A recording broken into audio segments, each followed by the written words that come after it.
दोस्तों, इस देश का दुर्भाग्य है कि इस देश में जो भी आया और जब भी आया तो वो सिर्फ और सिर्फ लूटने के लिए आया।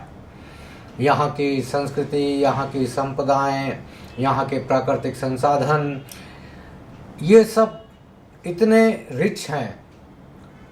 पूरे इतिहास में अगर हम देखें कि जिस तरीके से भारत को एशिया की लाइट कहा जाता था, light of Asia, Gautam Buddha की वजह से, और ये कितनी बड़ी बात है कि आप एक इतने बड़े रीजन को रोशनी दिखा रहे हैं, लाइट ऑफ एशिया। लेकिन इस देश में हूण आए, कुषाण आए, शक आए, तुर्क आए, मंगोल आए, जो भी आए वो इस धरती में रच बस गए। यहाँ की संस्कृति में, यहाँ के वातावरण में वो सब लोग ऐसे खो गए कि आज पता भी नहीं है कि कौन किस रेस का या प्रजाति का व्यक्ति है।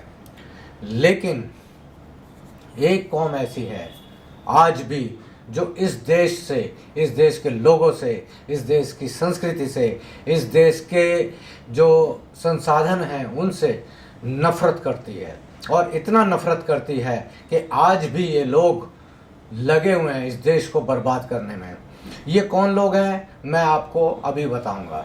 लेकिन जैसा कि मैंने बताया कि जो भी आए लोग, हूण, शक, कुषाण, तुर्क, मंगोल, अंग्रेज, वो सिर्फ लूट के इरादे से आए थे।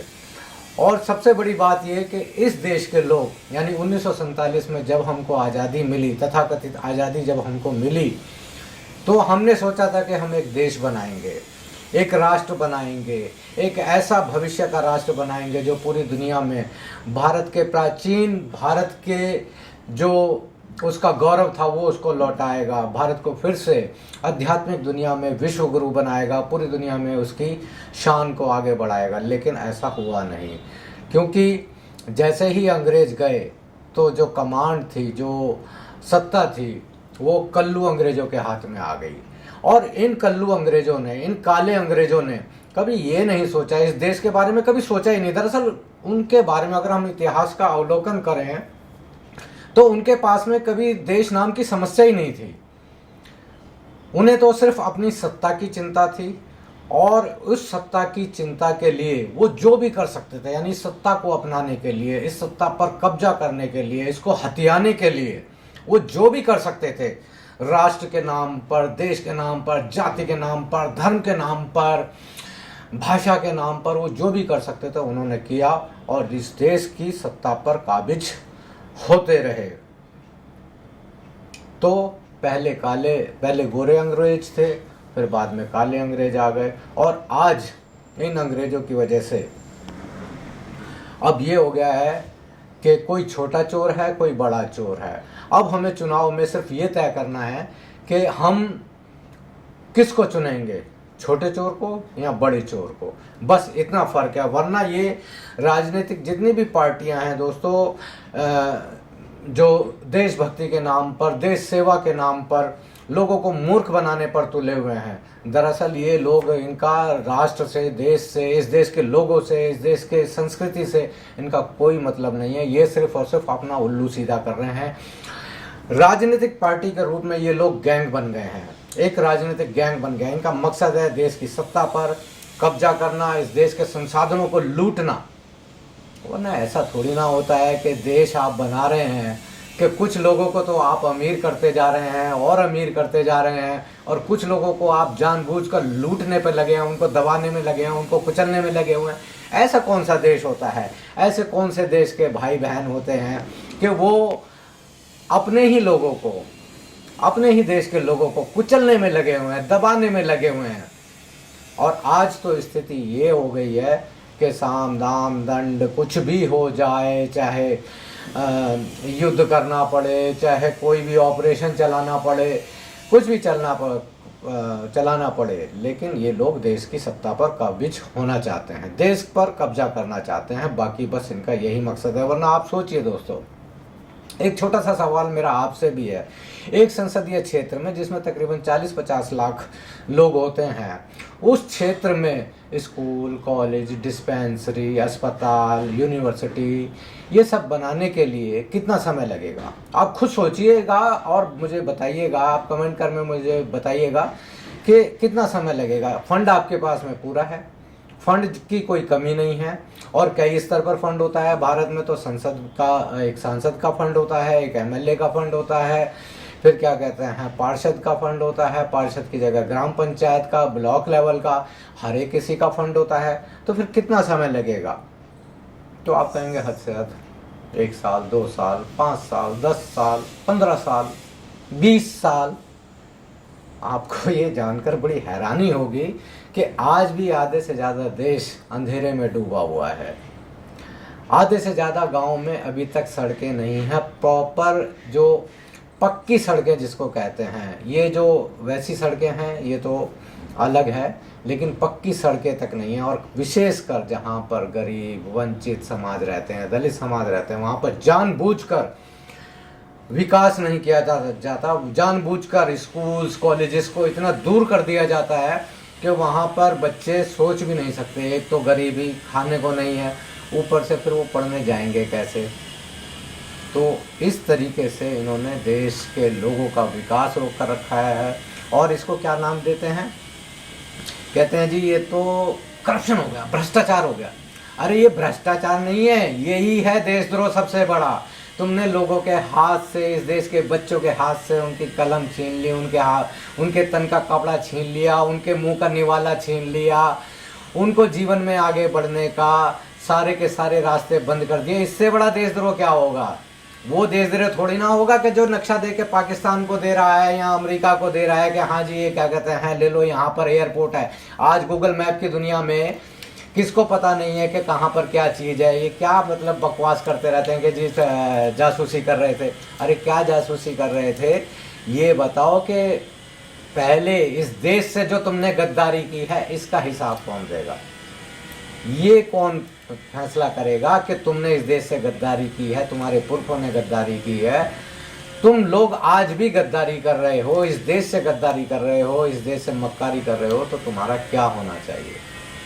तो सबसे बड़ी समस्या यहाँ पर ये है। और इसके अलावा मैं एक बात और जोड़ देता हूँ दोस्तों कि आज जो हमारे देश में जो खतरा है, वो खतरा हमें पाकिस्तान से, बांग्लादेश से, अमेरिका से या और जो भी अन्य देश, कोई चीन वगैरह हम पर हमला करना चाहे तो उनसे हमें इतना बड़ा खतरा नहीं है। क्योंकि हम ये लोग जानते हैं, ये राजनीति की बात हो सकती है, लेकिन हम जानते हैं कि हमारे देश के लोग, हमारे देश की सेना इतनी सक्षम है कि आपको शायद यकीन नहीं होगा कि जब बताते हैं, हमारे बुजुर्ग बताते थे कि 62 की लड़ाई में कि जब इनके हाथों में हथियार भी नहीं थे भारतीय सेना के लोगों में, तो डंडों से पीट कर क्या कहते हैं चीनियों को भगा दिया था। डंडों से मतलब कि लाठियों से उन्होंने क्या कहते हैं पिटाई कर दी थी।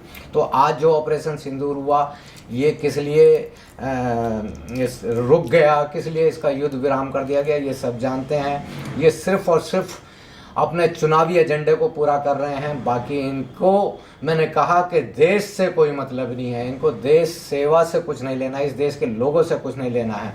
वरना 10-20 घंटे और रुकना था तो जो चैनलों पर जो बकवास चल रही थी वीर रस की जो न्यूज़ चल रही थी, वो सच हो ही जानी थी कि वो जाकर वहाँ पर भारतीय सेना कराची में, लाहौर में घुस जानी थी अगर ये युद्ध नहीं रोकते, युद्ध विराम नहीं करते। लेकिन इसका मकसद तो कुछ और था, तो यानी अब वही चल रहा है जो मकसद था। तो इसलिए इस देश से जो सबसे बड़ी जो गद्दारी कर रहे हैं, इस देश के लोग कर रहे हैं, इस देश के वो लोग कर रहे हैं जो सत्ता में काबिज हैं, इस देश के वो लोग कर रहे हैं जो हमारी सारी संस्थाओं में जो बैठे हुए हैं वो लोग कर रहे हैं।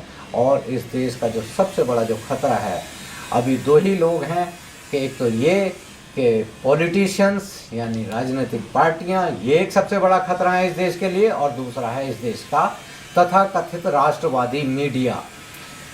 इस मीडिया ने इस वक्त देश के अंदर लोगों के अंदर इतनी नफरत भर दी है, या जो लोग नफरत फैलाने वाले हैं उनको एजेंडे को इतना आगे बढ़ाया है, इतना आगे बढ़ाया है कि हर आदमी, आपको शायद यकीन भी नहीं होगा, आप कहेंगे अरे यार मैं तो बस थोड़ी सी न्यूज़ देख लेता हूँ, अखबार पढ़ लेता हूँ, मैं तो इन चक्करों में पढ़ता नहीं। अरे नहीं भाई, ऐसा नहीं है। आपने देख लिया, पढ़ लिया, सुन लिया, तो यही उनका मकसद था। अब आपको मालूम ही नहीं है कि आपकी अंदर ही अंदर पर्सनैलिटी कैसे चेंज हो चुकी है। ये आपको बड़ी हैरानी होगी। आप कहेंगे कि मैं ऐसा नहीं करता। नहीं, आपको ये मालूम नहीं है कि अब आपको मतलब कि बात बात पर गुस्सा क्यों आता है, आपको ये मालूम नहीं है कि आप बात बात पर इरिटेट क्यों हो जाते हैं, आपको ये नहीं मालूम है कि आपको गुस्सा कहीं होता है, कहीं और निकालने लग जाते हैं, अपने घर में, अपने दोस्तों पर, अपने यार दोस्तों में, अपने समाज में, ये सब सोशल मीडिया पर, ये सब इस तरह का आप करने लग जाते हैं। आपको मालूम ही नहीं है, आपकी पर्सनैलिटी चेंज होती है। आपको इस मीडिया ने, भारतीय तथाकथित राष्ट्रवादी मीडिया ने आपको एक जानवर के रूप में तब्दील कर दिया है।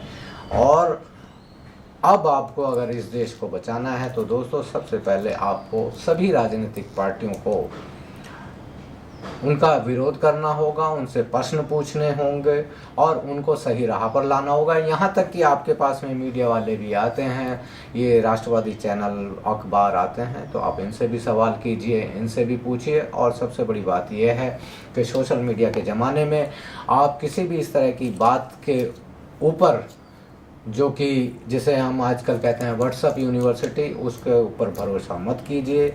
आप खुद भी पढ़िए, अपने बच्चों को भी आगे पढ़ने का मौका दीजिए और उनको इस हिंदू, मुस्लिम और हिंसक वारदातों से, हिंसक समाचारों से दूर रखिए। अगर आप सच में इस देश का भला चाहते हैं, आप सच में इस देश के नागरिक हैं, तो आप निरपेक्ष होकर, निष्पक्ष होकर आप चीज़ों को समझिए, तार्किक होकर समझिए, अपनी बुद्धि का इस्तेमाल कीजिए और इन लोगों को परिचय दीजिए कि आप जानवर नहीं बल्कि इंसान हैं। आप सोच सकते हैं, समझ सकते हैं, महसूस कर सकते हैं और आप इनकी किसी भी तरह की बातों में नहीं आने वाले हैं। दिल्ली में जिस तरीके से एक तरह का चुनावी फ्रॉड हुआ और आप देख रहे हैं कि किस तरीके से डिमोलिशन चल रहे हैं, गरीबों की बस्तियां उजाड़ी जा रही हैं अवैध निर्माण के नाम पर, अवैध चुक्कियों के नाम पर। लेकिन वहीं दूसरी तरफ इन्हीं नेताओं के घर के पास में, इन्हीं नेताओं की संरक्षण में इतने सारे दिल्ली में अवैध निर्माण चल रहे हैं। ये किसी को नहीं दिखाई देता, ये प्रशासन को भी नहीं दिखाई दे रहा है, ये और लोगों को भी नहीं दिखाई दे रहा। उसका कारण सिर्फ ये है कि जो नोटों की जो पट्टी होती है, जो 500 का जो नोट है, उसकी पट्टी इनकी आंखों के ऊपर बंधी हुई है। अदरवाइज़ इतने समाचार, इतने बहुत सारे जो लोकल मीडिया है वो इनको, नेताओं को आगाह करता रहता है, जागरूक करता रहता है, लेकिन तो भी ये कुछ नहीं करते हैं। तो आप देखिए कि किस तरीके से इस देश में दिल्ली में चुनावी फ्रॉड हुआ। इस फ्रॉड में जितने सारे वादे किए गए, फिर वादों से ये सारी सरकारें हैं, ये दिल्ली सरकार पलट गई। ये कितने दुर्भाग्य की बात है कि ये चुनाव में कुछ और कह रहे थे और उस जीतने के बाद में एकदम कुछ और हो गए, फिर कुछ और चीज़ें हो गई।